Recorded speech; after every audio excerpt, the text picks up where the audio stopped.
Greetings, fanboys and fangirls. Jared here with another video review from Fanboys Forever. Today I'm bringing you the brand new Turtles of Grayskull Michelangelo figure. That's right, unless you've been living under a rock, you would know that the Turtles of Grayskull is a new crossover line that Mattel has been doing between the Ninja Turtles and the Masters of the Universe, and it has turned out to exceed my expectations quite a bit. So, as we review this final of the 4 turtles, then we definitely want to see if that holds true for Michelangelo and how they stick the landing for the 4th and final brother. But before we begin, be sure to like the video if you enjoy the content you see here today and subscribe because that really does help our channel grow. With all that out of the way, let's begin. So of course we'll just take a quick look at the packaging here.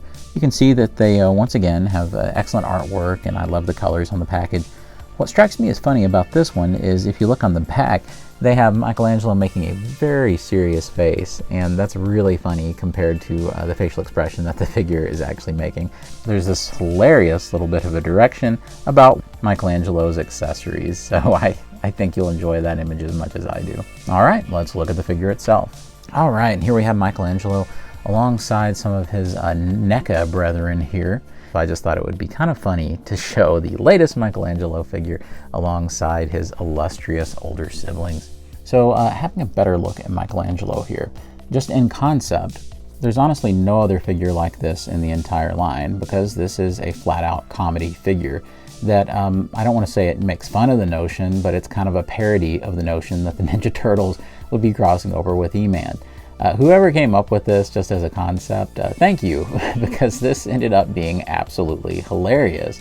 The idea that, if you're going to have the Turtles cross over, what if it was just as cheap as the Turtles literally dressing up as the heroes in Masters of the Universe? Thank goodness it wasn't anything like that, but for Michelangelo, this concept absolutely works because it is just meant to be a goof. By the way, these comics are absolute bangers.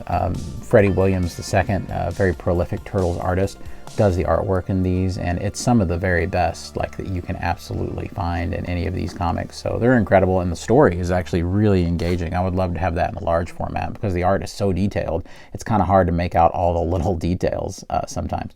But the idea in the mini comic is that basically Michelangelo finds out about He-Man and is instantly enamored. So for the rest of the story, he just cosplays He-Man and is obsessed with acting like him, with learning all the nomenclature and all that for Eternia. It's really, really, really funny. And it's perfectly in keeping with Michelangelo fanboying out. It's funny because they had actually done something similar to this in the crossover that they did for DC Direct before they shut down. And of course, years later were revived by McFarlane Toys. But if you remember, DC Direct did that Turtles and Batman crossover line where Michelangelo was dressed up as Batman. And that was funny, but there's something about this that's twice as funny. And the whole key to the comedy is this. It's the He-Man hairpiece that he wears, or as the back of the packaging says, the He-Man wig. The press-on He-Man wig. That's right, Michelangelo's weave. It's the funniest thing that there exists this official He-Man wig.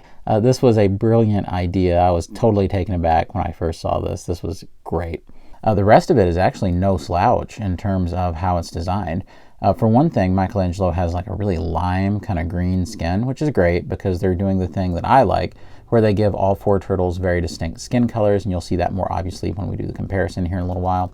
I also really like these shell pads that they have on the shoulders, and you could see one of these hiding underneath some of the armor on Raphael. It was colored red, but now he's got 2 of these, so that's pretty cool.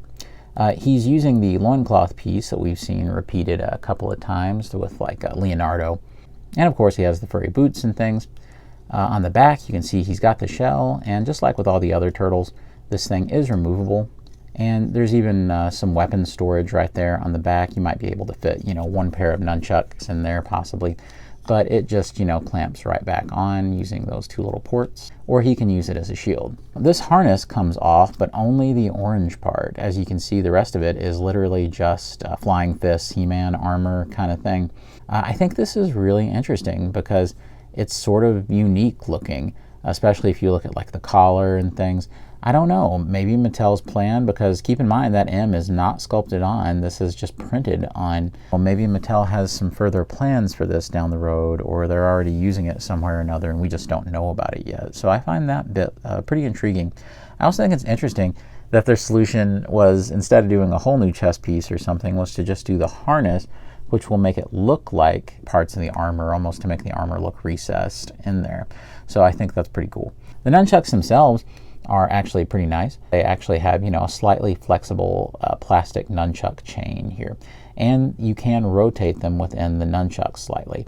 This is the kind of plastic, though, that I would say is pretty fragile, so I wouldn't go too crazy rolling that around in there, but they do fit in the hands really well, and I am glad that they have the orange carry through with the bracelets that he's wearing. Also, it is worth pointing out that you cannot take this chest armor off. So that kind of puts him as the odd man out in a way from all four turtles, because all four turtles had the ability to take off the chest armor and then be down to just that regular turtle chest. So kind of like how Donatello's the odd man out that you can't remove his helmet, Michelangelo's the odd man out that you can't remove his chest armor. With Donatello, I didn't think it was worth it because everybody else had removable helmets.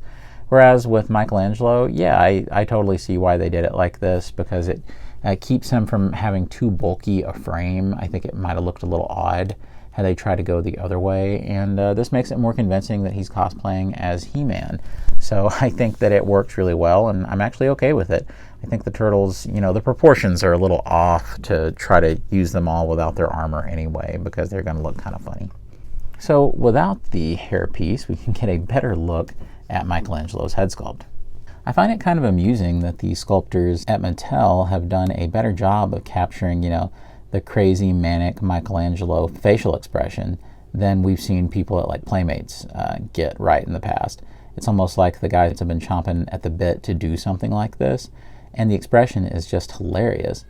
I've also seen, like Hasbro try it with the Power Rangers crossover and things like that. And everybody always kind of messes it up a little. They end up making him look like a little derpy. But here it actually does work, and it looks really nice. And on the back, you can see he has the bandana tie, and you can actually pose that around like you can with all the others. It's definitely a great head sculpt, and he looks terrific without the wig. But, put the wig on. It's funny. There's really no use in me talking about articulation. Just know that there's nothing here that inhibits anything beyond what you've already seen with every other Masters of the Universe Origins figure and all that good stuff. So yeah, it's very much the same. You can probably forget swapping out the parts of any of the turtles with each other, because the greens on the skin are just far too different. So that is one sacrifice that we make for doing these different colors of turtles. Speaking of the other turtles, we will definitely do a comparison between them. One visual thing that I ended up liking between Leonardo and Michelangelo here are the printed stylized letters for each of their names, because, I think both of them are trying to do like the He-Man thing. So they end up looking really cool that way. It almost makes me wish that there was some kind of big stylized R and a big stylized, like a letter D over here on Donatello. I think that would have been really cool. And if you want to see them without the respective headpieces, you can see, of course, Donatello's doesn't come off like I was talking about earlier, but the three that does looks really good together, and looks like, a pretty legitimate Turtles line of figures. So just so you can see, you can switch things out between Turtles figures when it comes to the helmets. So you can have like Raphael's helmet on Michelangelo. I can probably fit that on a little bit better if I worked with it, but the head shape's a little different. And that leaves He-Man's wig. I actually had to take Raphael's head off because the bandana was getting in the way, but just so you can see him wearing He-Man's hair, there it is. So just keep in mind that unless you remove the bandana tassel, it's going to be pretty hard to fit that on Raphael's head. But hey, if you just want to pop it on there like that, you can have it on there pretty ill-fittingly. Either way, all four guys look absolutely great, and Michelangelo ends up being one of the stronger of the four turtles here in terms of design. Of course, it would have been nice if they had found a way to make the figure consistent with the others about the chest armor. The other thing is I wish that they would have found a way for the hairpiece to have worked with the other Turtles figures, because that would have been a really funny thing. Last little thing, and this is a nitpicky thing, I'm never much of a fan of them doing Turtles figures where their mouths are open and it's just not painted and it's green, because that's never how the Turtles' mouths appear. Their mouths are the same color on the inside as ours. They're red. That's almost something that I want to go in and fix myself. Anybody else have that little nitpick? I mean, that's something that I never like, especially Playmates does it. Anytime they have the turtles have their mouths open, I've never really liked that at all. This marks my first review of Wave 3 of the Turtles of Grayskull. We already know the lineup for the next wave, Wave 4, that'll be coming out here in a couple of months. But for now, this is a really good start to what seems like a very promising wave. And here's Michelangelo alongside his 3 other wave mates. They'll be having reviews of all of these guys in short order right here on the channel, so be on the lookout for those. And as always, God bless you and yours, and I'll see you on Fanboys Forever. Fanboy out.